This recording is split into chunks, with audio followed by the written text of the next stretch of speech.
नमस्कार शेतकरी बांधवांनो. राज्याचे पणन मंत्री जयकुमार रावल साहेब यांनी सांगितलेल्या माहितीनुसार दिनांक 31 ऑक्टोबर 2025 पासून राज्यामध्ये हमीभावानुसार म्हणजेच MSP नुसार सोयाबीन, उडीद आणि मूग या 3 पिकांची खरेदी सुरू झालेली आहे. ह्यावर्षी तुम्ही जवळच्या खरेदी केंद्रावर, सरकारमान्य शासनमान्य खरेदी केंद्रावर तुमचा माल हमीभावानुसार देऊ शकतात. त्याचप्रमाणे तुम्ही ई-समृद्धी या ॲप्लिकेशनवरही तुमच्या हमीभावाची नोंद करून तुमचा माल सरकारला देऊ शकतात. ई-समृद्धी या ॲप्लिकेशन तुम्ही डाउनलोड करून तुम्ही संपूर्ण माहिती भरून तुम्ही तुमचा माल जे काही खरेदी केंद्र आहे तिथं विकू शकतात.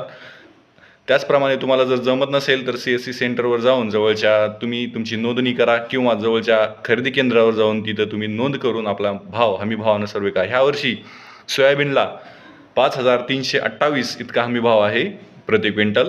त्यानंतर उडीदाला आहे 7,800 प्रति क्विंटल इतका हमीभाव आहे आणि मुगाला 8,768 इतका प्रति क्विंटल इतका हमीभाव आहे. या सरकारी हमीभावानुसार तुम्ही तुमचा माल जवळच्या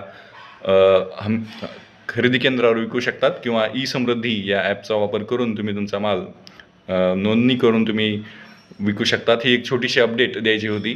अशाच प्रकारचे महाराष्ट्र शासनाचे नवीन अपडेट्स, नवीन योजना, GR आणि माहिती पाहण्यासाठी तुम्ही माझं चॅनल नक्कीच सबस्क्राईब करा अशी मी विनंती करतो. धन्यवाद. जय हिंद, जय महाराष्ट्र.